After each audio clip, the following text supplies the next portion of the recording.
All right, Patty Dominguez here with episode 67 of the Positioning to Profit podcast. This is a solo show today, and I'm sharing about the importance of specializing.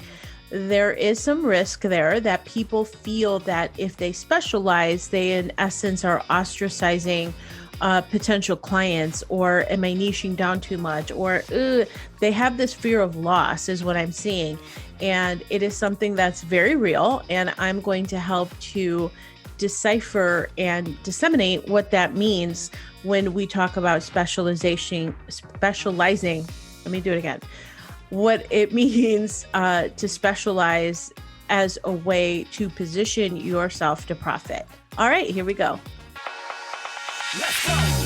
Hey there, I'm Patty Dominguez. You're about to discover what it means to position your brand and your business to stand out. This show explores the stories of small business owners just like you who are bringing their message out to the world and impacting their tribe. So if you want to take your business to a category of one status, then hang with me, because this podcast shares everything you need to know about how to be more prolific with your brand so that you can have more profits. All right. Well, thanks for checking out this episode. And it's going to be just a solo show with me. And I'm sharing some really cool insights because it started this morning when I reached over and I asked for a Kleenex. And I thought about it and I'm like, okay, Kleenex, it's actually really a tissue, but we say Kleenex, right? And just how much these brands hold mindshare in our brains. Or think about it just as a pulse check for yourself. When was the last time you say, oh, let me grab my mobile, right? Like, let me grab my mobile phone. No, you say your iPhone. Or if you want to grab a car, you're like, you don't say, oh, it's time for car sharing. Let me call the car share service. You say, I'm going to grab an Uber. Or I have a vacation home that I'm looking at, or I booked a vacation home. You say I booked an Airbnb. And all of these are just such great examples that the big brands do to capture mindshare, to capture that real estate in our brains so that you are top of mind in that very precious premium status of wanting to be that one to go to position yourself as the one for that thing. So we can do that too in our space. And I always talk about this really cool story of somebody that I met at a parenting event. It was a volunteering event for my son, where we were helping out for a fundraiser, and I was co-leading the event one of the evenings, right? We're kind of tag teaming with other parents to make sure that we were all helping out. And I was paired up with one of the parents there, and I had heard about him. And I said, oh, hi, Dr. Luthi, super nice to meet you. I've heard that you're obviously a doctor. And he said, yes, the four-legged furry kind. And I said, oh, you're a veterinarian. And he said, no, I'm a doggy cardiologist.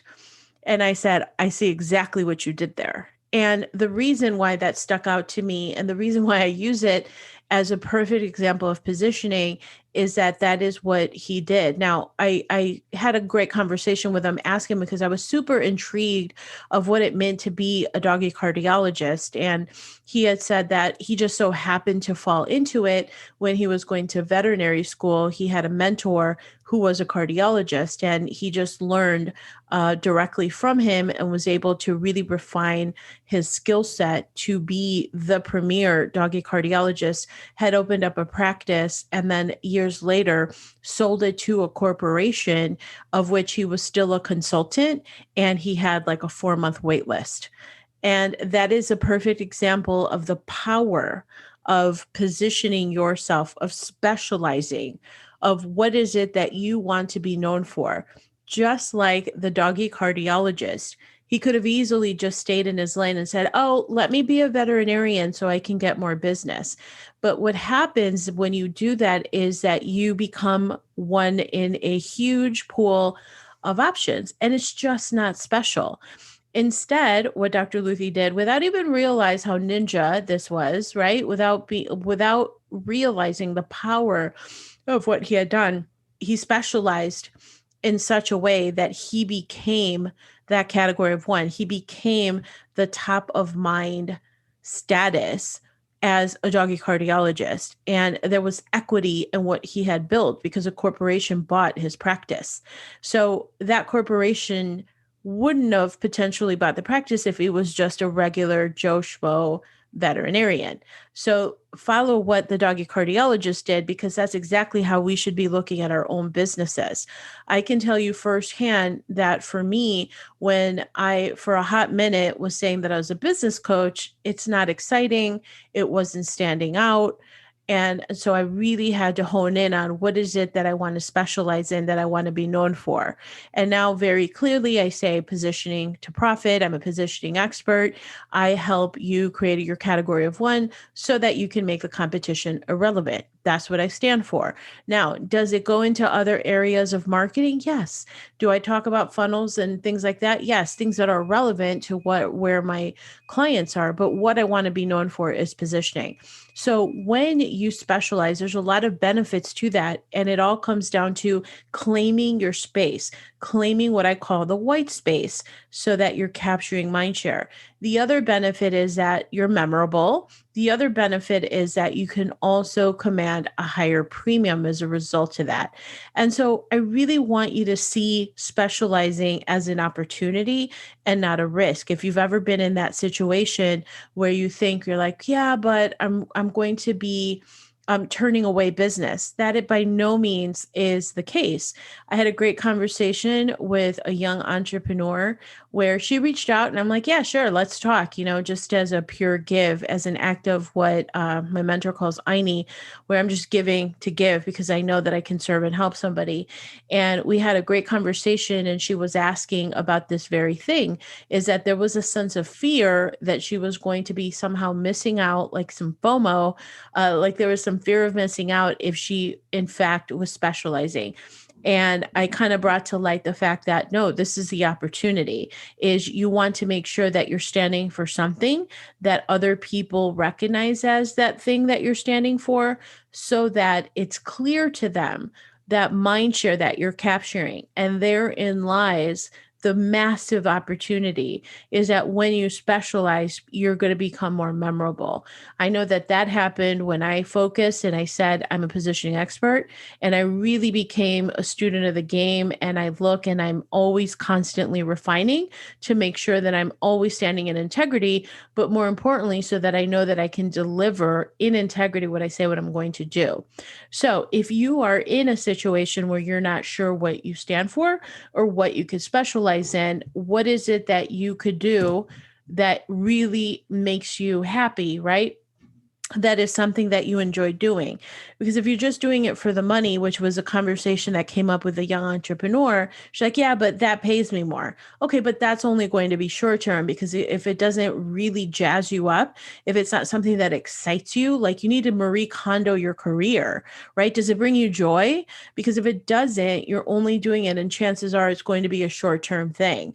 I've gone through that myself. I was working on kind of a done for you model years back, and I can honestly say it was horrible. Like, I just didn't like it. I hated it. I felt like an employee again, and it was just not resonating with me whatsoever. So I knew, I was like, okay, this isn't where I want to live. I mean, going back to my corporate experience, I was never necessarily the executional, tactical type of person.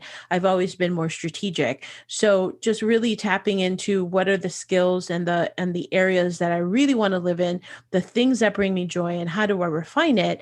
And if you're looking for something like that to really figure out what it is that you're doing, I have this really cool kind of like a mini positioning course.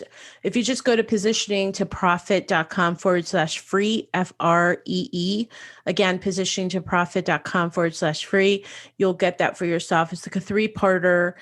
It's a great way to assess, hey, what do I want to be known for? It includes a survey of questions that you can ask people. Go outside and surveying your peers and people that you've worked with, maybe family members, friends, etc.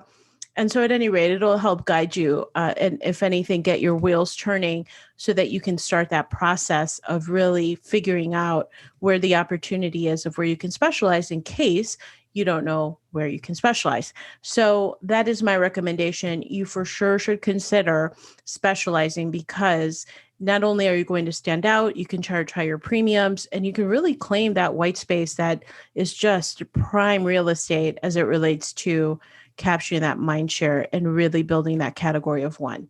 All right. So there you have it. That is my solo show for today. Make sure to hit the subscribe button, and of course on Spotify or on iTunes. And if you haven't left a rating and review and you are enjoying the show, it would mean the world to me if you would do that. And please check out positioningtoprofit.com.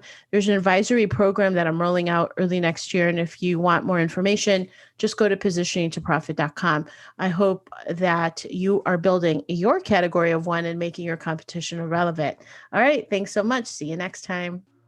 Thank you so much for checking out the Positioning to Profit podcast. If you haven't already done so, please make sure to hit that subscribe button so you don't miss any new episodes. And also, it would mean the world to me if you would take a quick moment to leave a rating and review on iTunes, Stitcher, SoundCloud, or your favorite podcast player. It really helps to get the word out about the podcast and, of course, the featured guests. And lastly, please make sure to connect with me on social media. Facebook, Instagram, Twitter, LinkedIn, I'm on all of them, and use hashtag positioning to profit so that I can search you out and connect that way too. All right. Thanks so much. See you next time.